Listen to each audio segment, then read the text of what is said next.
All right, so we're gonna come back on October 25th. All right, Mr. Guzman, I don't understand the expression. This is the earliest you can get in. Does anybody want to go out with the court reporter and walk down the hallway and find out where on this floor he's saying that he was shown a photograph? I will. It says, we, the jury, find the defendant Brandon Guzman guilty of the offense of murder as charged in the indictment. He will have his judgment day and he would have to pay and he would only have to answer to him. But I ask that you just give him a life sentence. So I look at everything. I heard all the witnesses and I heard all the punishment witnesses. I understand what your family said with regards to your upbringing and what happened to you and what happened to them. The court is going to sentence you to 70 years in the prison. Guzman killed 22-year-old Justin Lavery on July 29, 2019. Guzman got into an apartment on Acme Road, shot and killed Lavery, and his roommate, 23-year-old Mark Hernandez, got home and saw that his roommate had been killed. He caught Guzman, who was wearing a mask, going through their belongings. Guzman shot Hernandez twice, but Hernandez was still able to tackle the gunman, causing him to drop his gun and mask. Guzman ran off, but Hernandez recognized him. Starting testimony on Monday. I understand the court's in trial already. Yes. But I would like to reurge my speedy trial motions. There was a 9-month delay in which the state was looking for FBI cell phone mapping data that had never been requested. You want this on the record? Yes, ma'am, I do. All right. Brittany, you ready? Right. Court is calling 2019 CR 10921, 10922, 11418, 11419, 11420, 11945, State of Texas versus Brandon Guzman. Could I have parties announced for the record for the state, Yes, Judge. Ryan Grimmer for the state of Texas. for the defense? Robert Mauer for defendant, Your Honor. All right. So you were scheduled for jury trial. However, the court is currently in a jury trial. And of course, I would love to be able to try 2 trials at once, but the court reporter has informed me she is unable to do that. And so am I.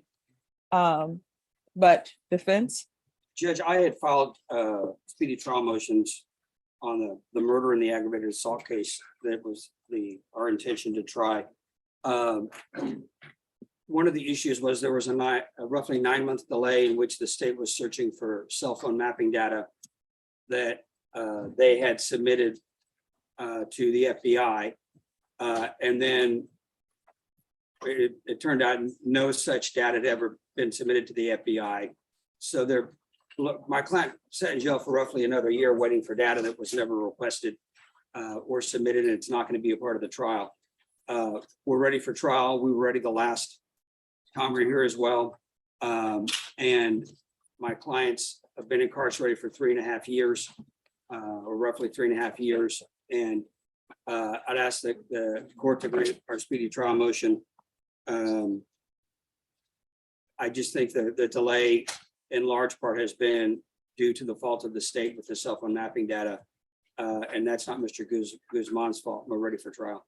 All right, state. Judge, we depose his his motion for a speedy trial, Judge. I believe I disagree with his assertion that it was delayed for 9 months.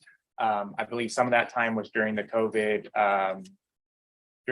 stop that this case was delayed. I know it was set last summer.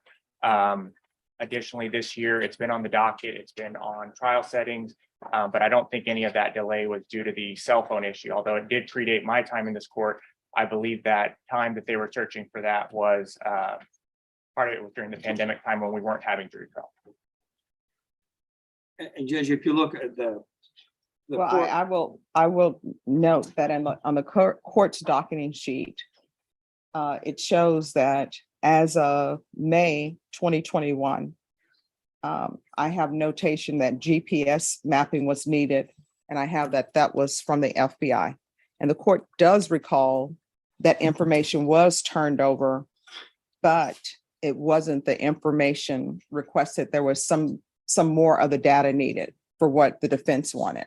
well, Judge, but the the state had turned over cell phone data, but the expert that the court appointed for me said that we needed the cell phone mapping data because without it, it's irrelevant and useless. Mhm. So we were told by the state, and that was when Tom was first chair, that they had submitted that cell phone data to the FBI for the mapping analysis, but that was never done. So there was several delays between the time they said they sent off the request to the FBI and the time we came back and we're actually told it had never been submitted. So now the intent, well, I guess, is that they're going to proceed without any cell phone data. So there was a lengthy delay even post-COVID while the state was waiting for mapping data that had been turned over, they thought, to the FBI, but that had not been done. So that delay was not Mr. Guzman's fault or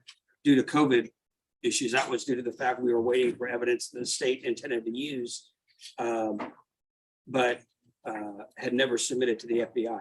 Okay, and I'll note for the record, the court does have in its filed the defense's motion, and in defense's motion, it states that Mr. Guzman was arrested on July 31st, 2022. No, well, that So is that no, incorrect? that's my clerk's fault. I should have read it. It was 2019. Is when Okay, he's been in custody since 2019 on these cases. Judge. all right. So we will give you a trial as quickly as we have available on the docket. Ms. Ferguson? I need a jury trial date for Mr. Guzman. Okay. All right, so we're gonna come back on October 25th.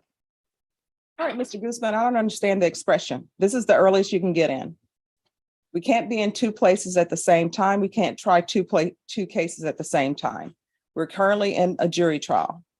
It's not your attorney's fault. It's just the way it is. So the earliest you can come back is October 25th.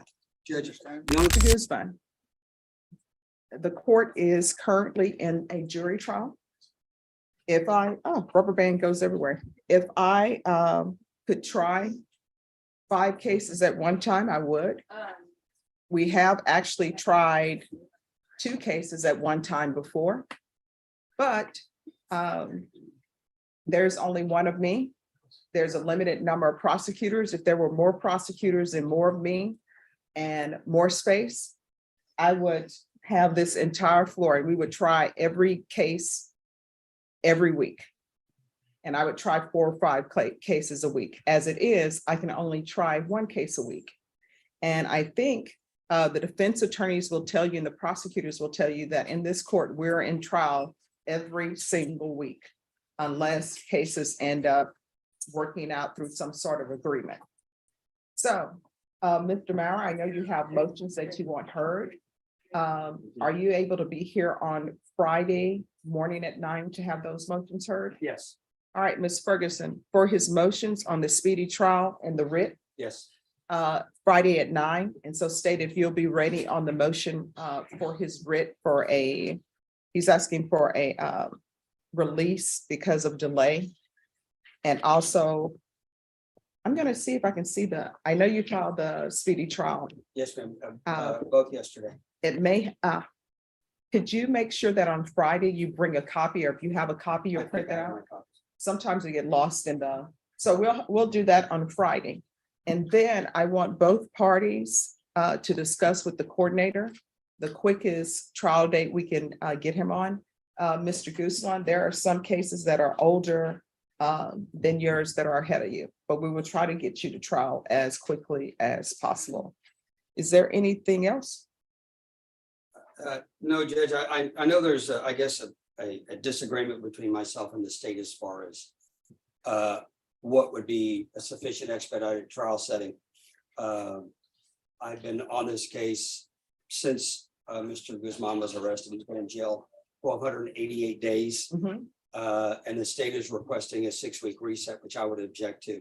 All right, well, and I will say this, as you all know, I put a lot of notes on the docketing sheet. And I know there were some issues with discovery, and I was told that there were many discs. And so that's what I have as my first discovery.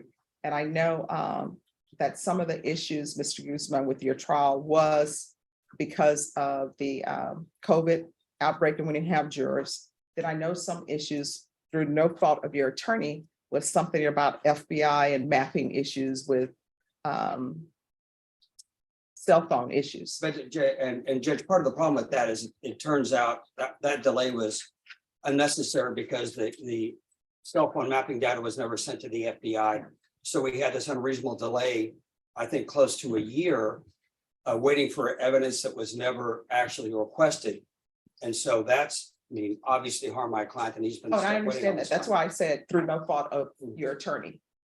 So what we're gonna do is we're gonna come back on Friday. The coordinator of the court's docket is the coordinator. And when I say she coordinates the docket, she's able to look at the schedule and see where we can potentially fit you in. Does anyone know, and if you all can let me know on Friday, how long both parties anticipate the trial will last? And then on Friday, we will have a jury trial date for certain. And what I mean for certain, Mr. Guzman, it means that you will be number one. Do you understand? I'll bring my calendar on Friday. All right, so if y'all do that on Friday, and if there's some issue with the clothing exchange, let the court know. He was dressed yesterday. Okay, Yeah. all right. Over a year's worth of delay while we were waiting for evidence that had never been submitted to the FBI and is not being made part of the trial. So my client, of course, we had a previous speedy trial motion. We had requested bond reduction before, and I understand the court's concern about the nature of the offense. Well, with regards to the bond reduction, we'll address that in. I understand. My entire point is the cause for the delay on this case has not been the defense. The cause for the delay on this case for over a year was the state not providing evidence and then turning out the evidence was not actually submitted. And so my client is, and I understand the issues with COVID, and we all dealt with the Zoom hearings and things like that. But even after COVID, we've had delay based upon evidence that was not submitted or evidence that was not, I wouldn't say turned over, because it turned out the state didn't have the evidence either and was never requested. So my client suffered through an extra year of incarceration based upon procedural issues with the DA's office. And it's unfair to him that he should be stuck sitting in jail all this time based upon issues with discovery within the DA's office.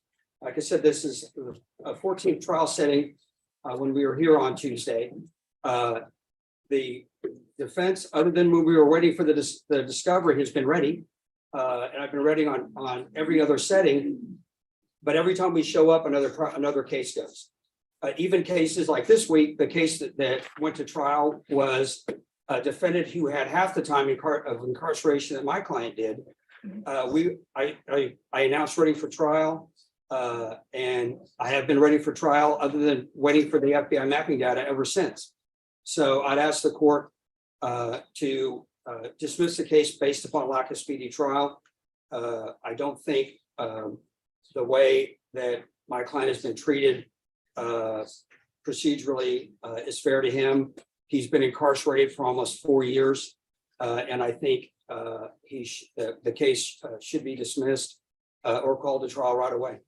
He claims that he failed to assert his right to a speedy trial because he was waiting on a dismissal by the state, or essentially the state had apparently promised to dismiss the case at issue in Dragoo if there was a final conviction in a separate case that the defendant was charged with.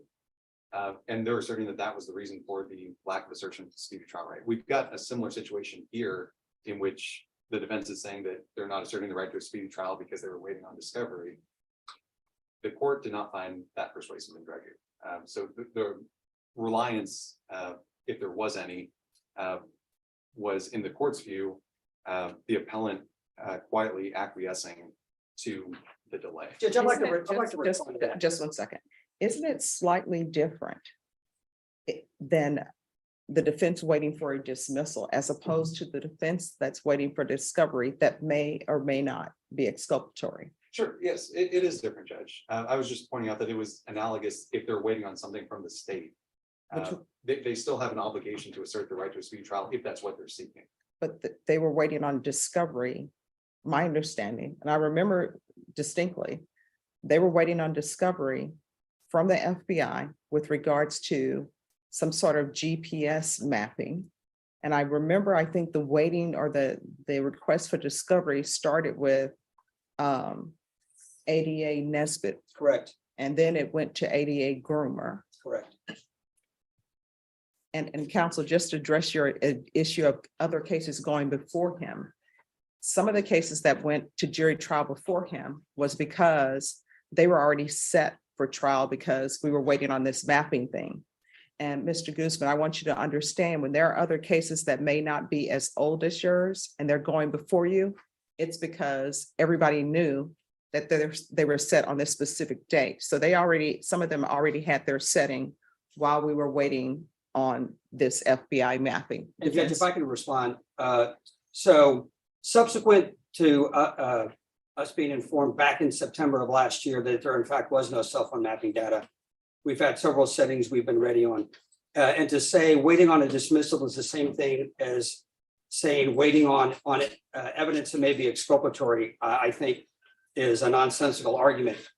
I can't proceed on a case, if I'm told there is cell phone mapping data that the state intends to rely upon at trial, that may prove either, could prove exculpatory, then of course, I've got to wait for it. I've got to see what's there. So that delay took, if you look at the calendar from the time the motion for continuance by the state was filed to the time we had the hearing where Mr. Groomer informed us there was no mapping data, was over a year. So that shouldn't, to say that I should have argued for a speedy trial because the state hadn't provided evidence, I don't think makes any sense and doesn't track to the argument from the Dragon case at all. The state was in control of the evidence. I had to wait for the evidence to make sure that I protected my client's rights. And then once the state informed us there wasn't any evidence, then I was ready for trial.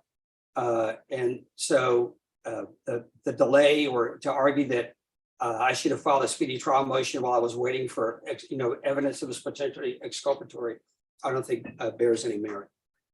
Okay. All right. So with regards to the motion to dismiss for speedy trial, that will be denied. What I am going to do is place this on the docket, and regardless of whatever is set, this will be the case that will go. So have both parties had a chance to confer on a date? I think we have dueling dates. All right, so what date are you requesting defense? I want to go. No. Here's the thing, Mr. Guzman, I don't want to bring you back on March 21st if there's a murder case that is definitely going to go that day. And so all the trials that are set, we have several murders that are set that day. So if we move it to the week of April 3rd, we will definitely be going the week of April 3rd. You won't be brought over dressed for trial on that day. It's just to make sure that everyone has everything that they need. Then you'll need, on April 4th, you'll be brought over dressed for trial. You'll be dressed for trial in whatever clothing, civilian clothing you have at the Bexar County Jail. If it's something else that you'd rather be attired in, you'll need to speak to your attorney and they'll need to do a clothing exchange and you'll have to sign documents for the clothing exchange. Counsel, if there's an issue with clothing exchange, please let us know on April 3rd, make sure that happens. Judge, my request is that my client be granted a PR bond. I know it's unusual on these cases, but based upon the extreme amount of length of incarceration, I think it would be appropriate to grant him a PR bond. The court can set full house arrest with GPS. I just think he should be entitled to that. There's been an extensive delay on this case. And I think, in all fairness, I think he should be granted a PR bond. All right. If not, I'd ask the court to reduce the bond to the lowest amount possible. All right, the PR bond will be denied. State and defense, have you all had a chance to discuss with regards to a bond reduction? I haven't heard. I just think that I doubt we'll come to an agreement because If you all will confer to see if you all can come to an agreement on a bond reduction. If you can't come to an agreement, of course, I will set a bond. Okay. But just talk to each other. Okay, and briefly, what on the hearing we have with Ryan Rumor concerning the cell phone mapping data, the court made an order at that time excluding mention of cell phone location and tracking evidence. Yes. So I'd like to see if I can get a copy of that just to make sure it's on the record. So we can raise it on motions in limine or put it on motions in limine at the time of trial. It should be on the record, but that will be with Brenna DeMoss. And I believe that was something that was requested by the defense because the state had data that was supposedly sent to the FBI. But then my understanding is that no one sent it to the FBI. So there will not be mention of cell phone mapping data because there is no cell phone mapping data. And Judge, I think the court actually excluded all mentions of any location tracking or anything else, because without the mapping data, cell phone location evidence is irrelevant. So that should be part of the hearing. And I think Ryan conceded to that. So I'd like to see if we can get a copy of the transcript just to make sure we're specific as far as what the state conceded to. I don't know how to go about where I'm. Well, we'll contact Ms. DeMoss, but as far as the courts is concerned, there is no mapping data. Correct, state? Sure, Judge. I mean, As far as I know. As far as the state's aware, there's no mapping data. so then there is no pinging of towers testimony that is going to be before the jury. I think that would be unfair to the defense because they've been waiting for mapping data and none has been forthcoming. But we can, I think the state understands the court's ruling, Yes, but counsel, if you still would like to find the, we can get in touch with the former court reporter, Mr. Moore, and find the exact. I'd like to, just because I think that the specific conversation was, it was going to preclude any detectives or any witnesses for the state from mentioning location tracking or location cell phone evidence. Because with that, that was the entire issue with that my expert said without mapping data, it's irrelevant. And I don't want, and we talked about not making sure nobody got up there and said, well, we have tracking stuff on cell phones, since in fact, there is no evidence to corroborate it. Right. State. Judge, I guess I don't know what the specifics of the agreement were with the prior prosecutors. We don't intend to get into the cell phone mapping data unless the defense somehow opens the door to it. All right, and no issue that there was any type of tracking. The only thing I can think of, Judge, and I don't know whether cell phone extraction exists for this case, but if there was a cell phone extraction, the cell phone may have location data of places that he has visited, which wouldn't be a mapping issue. It would have the coordinates that the extractor could testify to. That's the exact issue that my expert talked about, because without the mapping data, though that evidence is irrelevant.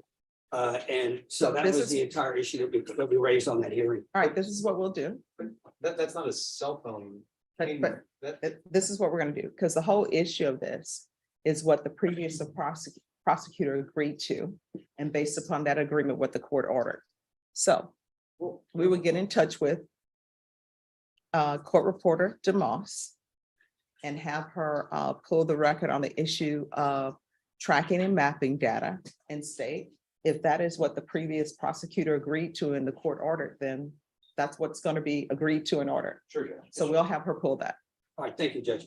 Is there anything else? You are going to We'll confirm? Okay, thank you. An individual coming down those stairs. Yes, Was it a male or a female? it's a man, What did he look like? Mexican.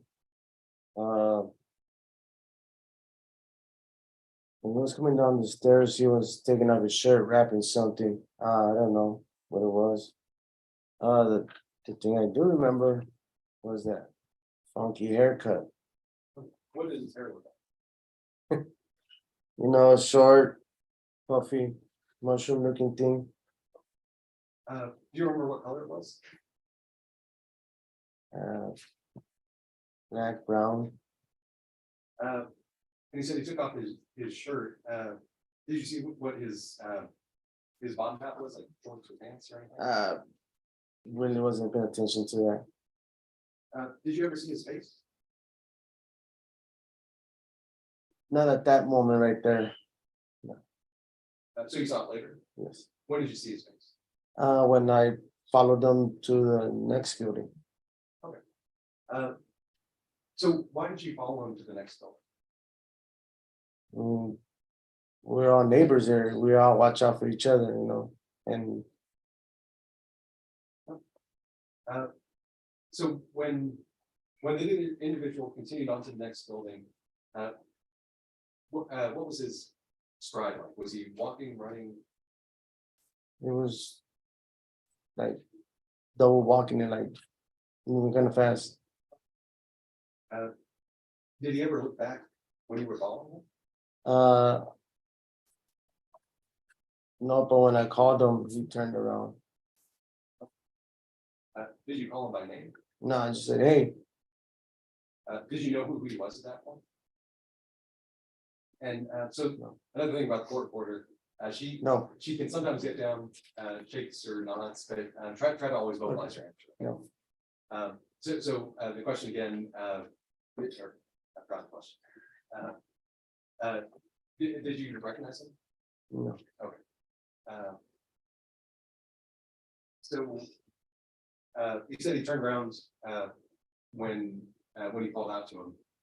Did he say anything? No, So what did he do when you called out to him? he took up running.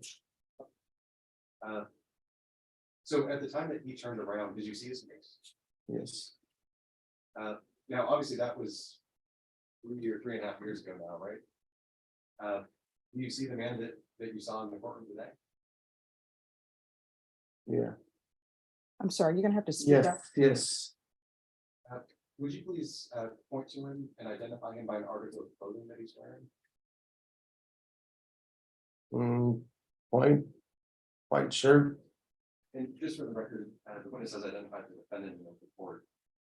Now, after you saw the defendant and he ran off, what did you do next? I just followed him.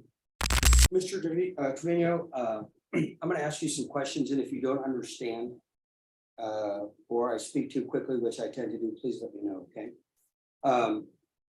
So you gave a statement the day of the incident, correct? Is that yes? Yes, sir. Yeah, like the judge said, you need to. Yeah, I understand. So when you talk to the police, you talk about what you observed, right? Yes, Okay, and you said you saw a person running down the stairs. He was taking his shirt off. Is that yes? yes. Okay, so when he was taking his shirt off, was he using both hands, one hand? How was he taking his shirt off? I don't know, I just saw a shirt coming off. Well, I understand you saw a shirt coming off, but it didn't come off by magic, right? So did he use one hand to pull it off? Did he use two hands to take it off? I don't know. Okay, and this person was going down the stairs behind you, so he had his back to you, correct? Yes, Okay. And then you described that he was wrapping something with the shirt, right? yes, So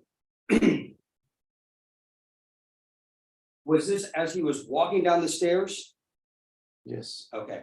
And what, did you see anything or what size the object was that he was wrapping with his shirt? No. Okay. Did you see a box? No,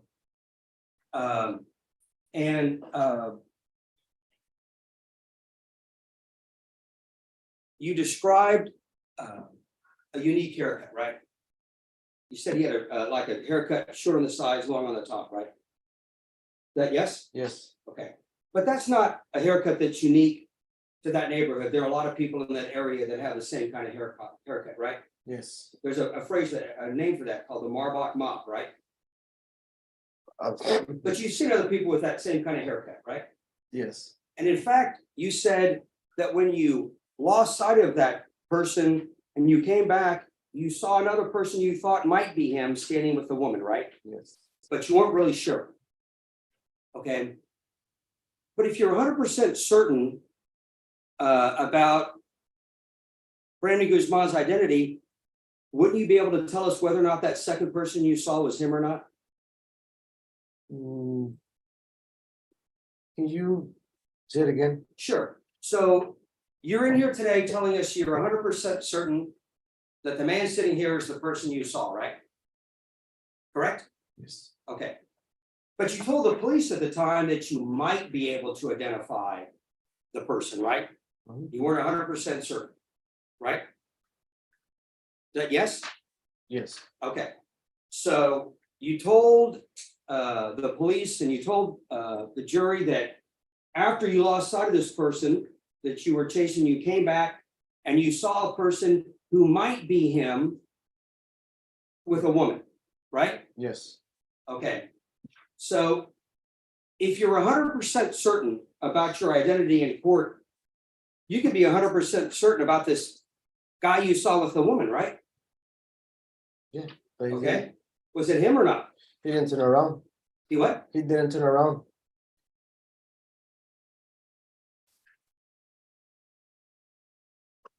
Okay, so you're saying you had the same haircut, right? Mhm. You talked to him. How close did you get?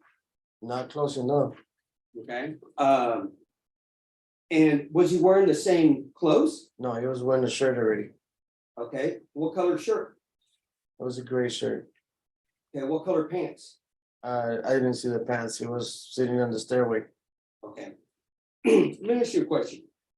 So this is 4 years ago, right? Is that yes? Yes. Okay. I'm not No. trying to bully you. We just have to have a record. Yes. Okay. Yes. So when's the last time anybody from either the police department or the DA's office talked to you about this case?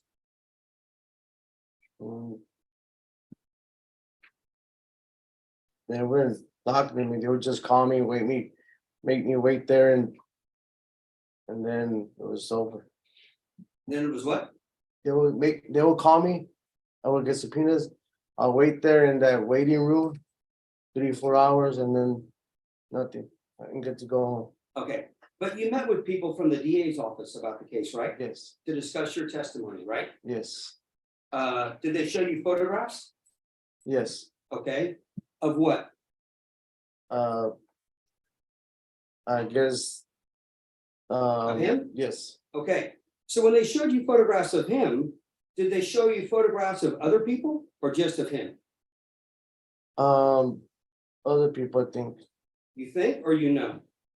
they look different.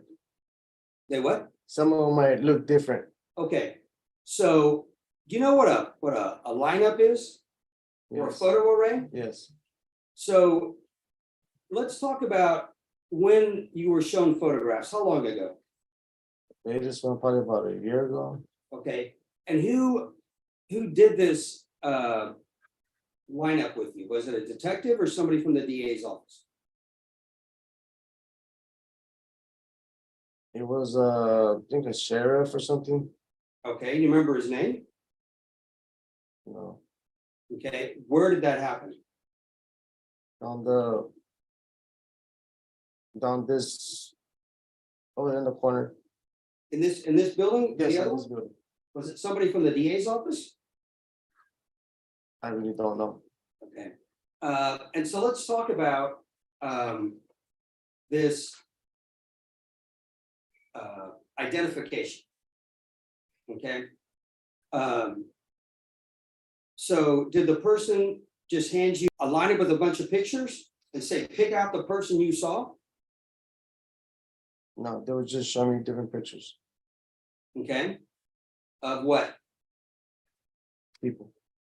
Okay. So at the time this happened 4 years ago, you told the police you might be able to pick him out, right? And then I guess that my question is the manner in which this entire photo lineup was shown to you, right? You can't remember who did it? I mean, I was brought 3 times, 4 times. Only been there once.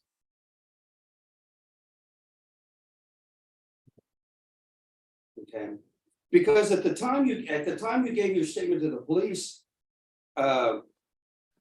your indication was that you might be able to identify him, right? And here we're talking 3 years later, you were given a photo or maybe photos, you're not really sure, and that's how you picked him out, right? Is that correct? Yes. Okay, so I guess the question is, was this, when you did this process, was this done on, in the DA's office? It was done in that building at the end, right? Yes. Did you go upstairs? No, You know what floor you were on? floor, 4th floor. Okay. And at the time they did this photo lineup, do you know whether or not that was recorded? You didn't tell me anything. Judge, may I approach? Yes.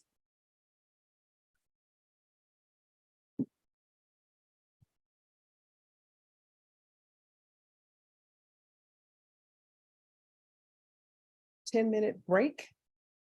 So remember what I said about not discussing this amongst yourselves, not looking at anything, not doing any investigation. Everything that you need to know about this case will come from inside the courtroom, and you're not to begin deliberations until I instruct you. All right, everyone, please rise. We can look. All right, so what's the issue? Judge, if in fact there was a photo array and a subsequent statement done by this. All right, let's do this. Why don't you ask your questions and let's see what's going on.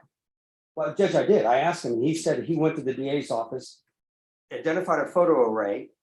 And from that photo array, picked my client out of a lineup. That fact was never disclosed to me. Obviously, it would have been pertinent to any sort of strategy that I had moving forward. And that was never revealed to me. All right, so state. Judge, I have no knowledge of that, so I'd like to ask some questions just to clarify when this happened or if it happened. All right, people, both sides can ask their questions. Let's start with you, Mr. Maurer. I know you said you asked your questions, but I want to make sure that he understands what your question is and he can answer it. Okay. And then state you will have a chance to answer your question. Please listen to the question and ask the questions that's asked of you. Keep your voice up and only one person speaks at a time. Defense? So, Mr. Trevino, you told us that you at one point in time were brought to the DA's office, right? Is that correct? You need to answer Yes, yes. yes, No, yes. time out, stop. So I understand that it's hard when you're being brought in to testify, and maybe you've never testified before. No. All right, I understand that. But when somebody asks a question, you cannot nod your head. You need to answer it verbally. It's either yes, no, or whatever the answer is, but you need to answer so that everyone can hear. Yes, Okay, ma'am. so how do you know if you're answering where everyone can hear is whether or not we can hear it? So if I can't hear it, then that means that you're not speaking loud enough or that you are not giving a verbal answer. Do you understand? Yes. All right. Proceed. Yes, I think so, sorry. yes, you may have something to drink.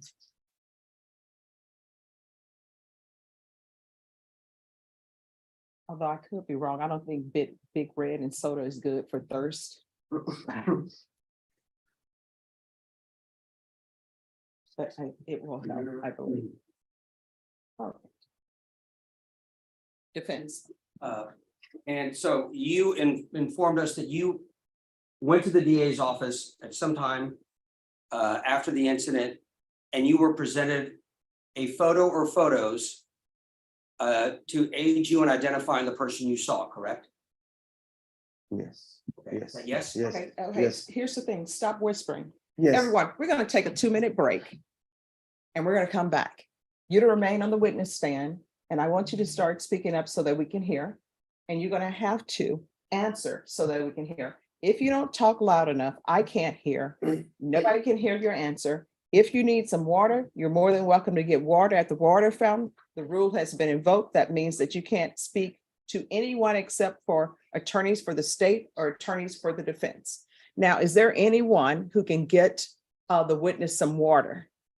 Thank you so much. I appreciate that. So they're going to get you some water. You're going to remain seated up here. And then I want you to remember that when someone's asking a question, you need to answer it, okay? Speak up so everybody can hear. So, defense, ask your questions. I guess, first of all, you had a discussion with the DA just now about somebody who showed you photographs, right? Is that correct? Yes. Okay. So you're saying at some point in time, somebody did show you photographs, right? Yes. Of people, a lineup, right? Or a photo array, Yes. okay? And at the time you gave that photo array, did you give a statement about identifying a particular person? I don't remember. Well, you just said here, you're 100% it was him, right? Yes. Okay, so at the time you were shown these photographs, did you tell the person from the DA's office who you thought was the person that you had seen? That I don't understand. Yes, I saw that one. And I pointed at that picture that was the one I thought it was it. Okay, did you initial anything or sign anything to indicate that that was the person that you identified? Like, did they have you sign the photograph? No. Do you recall what the person looked like who you spoke to in the DA's office? There was like 4 in there. Okay, were they wearing uniforms and guns? Were they in suits? 2 were wearing uniforms and not uniforms, but like sheriff gun, and the other one were just behind the desk. Okay, but you're quite positive you gave a statement to somebody in the DA's office and they showed you photographs or a photograph that to help you identify who you saw. Is that correct? Yes. How long can you tell us how long ago that was? No. Was it a year? I've been through so many of these. I don't know. Okay. Because according to your statement at the time, you weren't sure you could identify who was involved. That's what your statement said, right? Yes. Okay. Those are all the questions I have, Judge. State. Thank you, Your Honor. Mr. Trevino, have you ever been a witness in any other case? No. No. So the only time that you would have come to the courthouse was for this case, is that right? Yes. And did you say the photos that that were shown to you that happened at the courthouse? Yes. Oh, there. Okay, it looked like you were thinking about that, or Yeah, it was the courthouse down this hall all the way down there. down this hall, okay, on this floor. Yes. And so before, when the jury was here, you talked about it possibly being a sheriff that showed it to you. So what did the individuals look like that showed you the photographs? They were wearing like pants, shirt, the little I guess badge sewn in. They had guns. Do you remember And what, I'm sorry to interrupt. All right, so here's the thing. We're going to stop talking over each other. We're going to stop interrupting each other. If we continue talking over each other and interrupting each other, you will not get to ask your questions. I will cut you off. I'm not going to say it anymore. Sorry. Go ahead. and those 2 ladies behind desks. Okay, so where was this? At the end of the hall, right? I guess past the restrooms and then right. One of those doors. Are you saying at the opposite end of the hallway? That way. It's just the room is not, Was it a locked room? no, it was just like little office. Did you see on this floor that there's a window with the district attorney's office staff sitting behind it? No. You have to answer verbally. No. And I'm sorry, I'm just trying to figure out where this was. So, Does anybody, let me help everybody out. Does anybody want to go out with the court reporter and walk down the hallway and find out where on this floor he's saying that he was shown a photograph? I will. sure, if we can do that, Judge. I know, I'm sorry, I'm putting you under a lot of strain. We're off the record. We're off the record. You want me to take my machine with me? Just one moment. State defense. Do y'all want the court reporter to take her machine with her, or would you both like to walk with him down the hallway? I'll walk with him, and as long as my investigator can come as well. All right. And Mr. Maurer, are you okay with leaving your client here? Yes. All right. So you can remain here.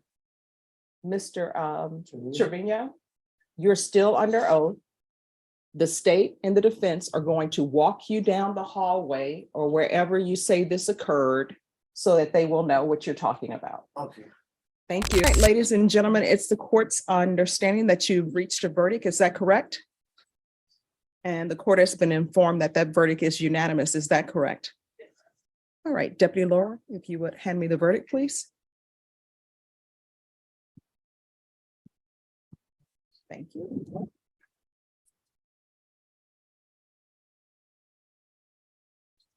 All right, if the defendant could please rise.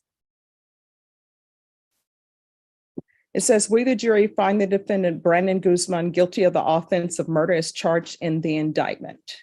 You may be seated. Is there anyone requesting that the jurors be polled? No. All right, thank you. All right, ladies and gentlemen, I'm going to meet you in the back jury room, and I'll come and speak with you, and attorneys for the state and defense may want to speak to you as well. I'll rise for the jurors. Asking the judge to consider. I mean, obviously, he's been found guilty of this charge. I know that we all pay for what we do, but I just ask that you give him a lighter sentence due to his past and him having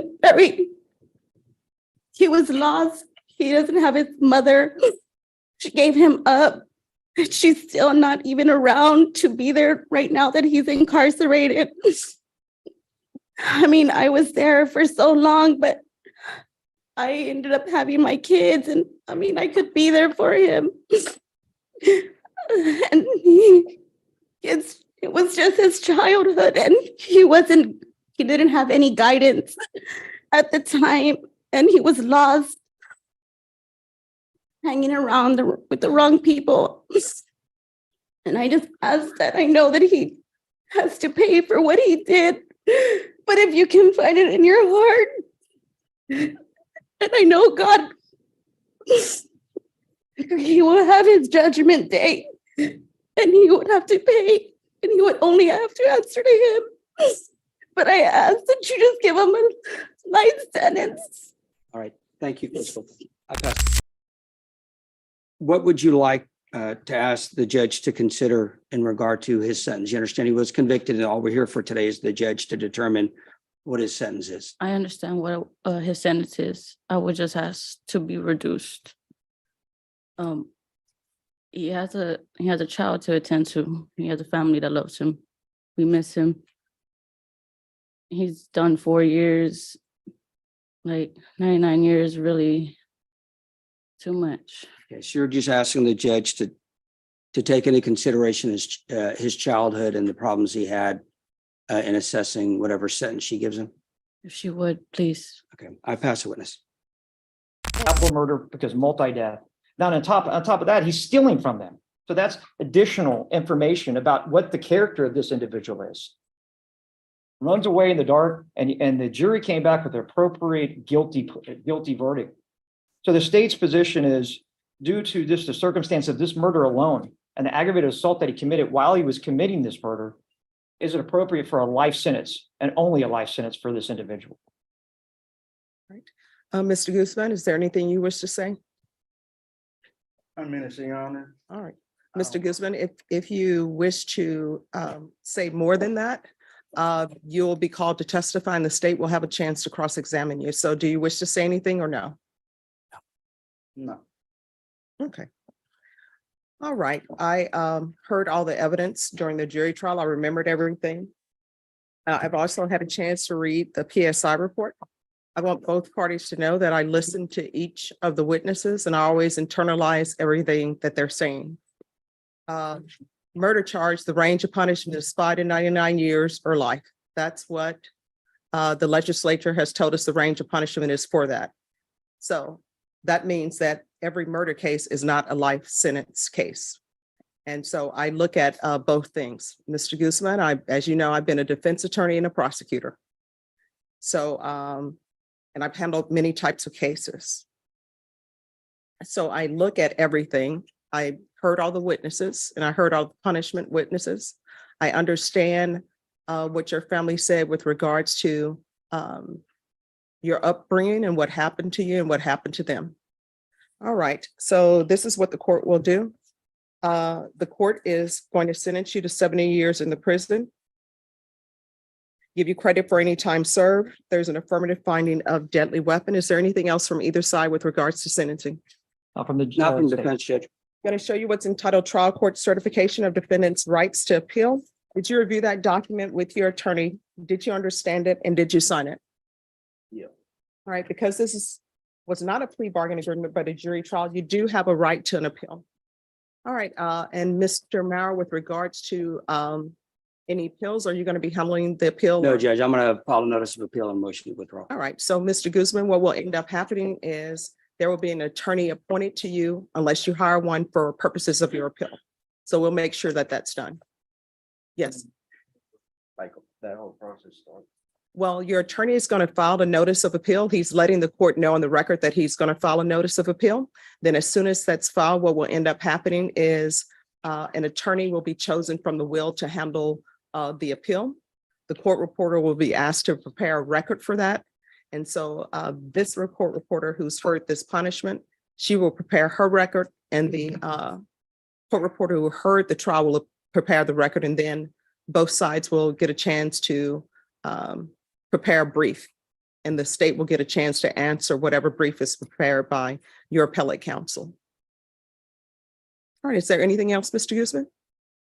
Oh, man. All right, state, is there any victim impact? No. Oh, well, let me check. Yes, there is, Your Honor. All right, Mr. Guzman, my understanding is there's going to be someone who will speak to you.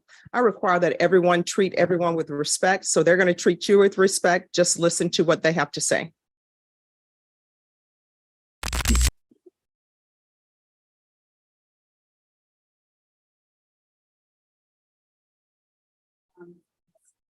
Brandon, I know you don't care that much, otherwise you wouldn't be here today. Me and my siblings had a rough upbringing, just like any normal human being. Sometimes, something I just want you and your family and the court obviously to know, my brother would have never done this to you or your family, or to anyone for that matter. Because although we had a rough childhood, we still had a lot of respect and compassion. I'm not saying I hate you. I wish you the worst. I just hope you understand what agony and grief you brought to my family. With such pain, it becomes an addiction, and a lot of my family members use alcohol or drugs to cope with the loss of my big brother. I hope you take this time to reflect on what type of human you have been in this world. And I truly pray you feel remorse, not just for yourself, but regret that you took an innocent life. My mother's only son, Justin Matthew Lawrence. And I hope my words aren't just words to you. See, my older sister has 3 girls, and they state all the time how much they miss their uncle or could have spent more time, make more memories with him. I just had a daughter. My brother will never get to meet her. Our kids were supposed to grow together, and now my brother will never have a bloodline. I just want you to understand you traumatized our family, and it's something you shouldn't just glorify. You ruined your own life just as much as you ruined ours. I came here from Nebraska thinking this would be our family's closure yet. we are still left with many questions. You know what you have done. Let it eat you alive until you aren't content with yourself. Up in the same spot. I grew up in the projects too.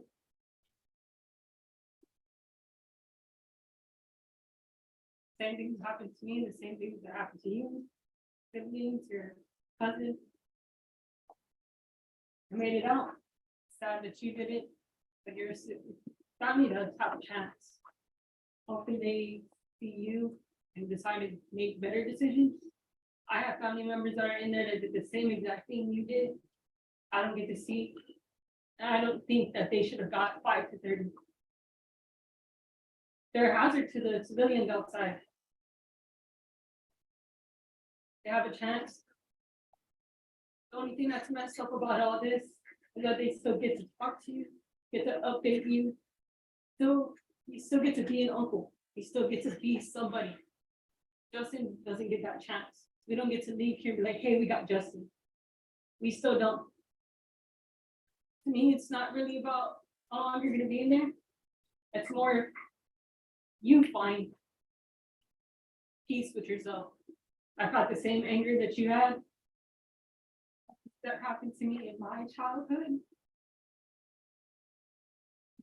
I've just been blessed to have the knowledge to keep going and actually get a job that covers counseling, therapy, stuff like that. You have a chance to get that for free back there.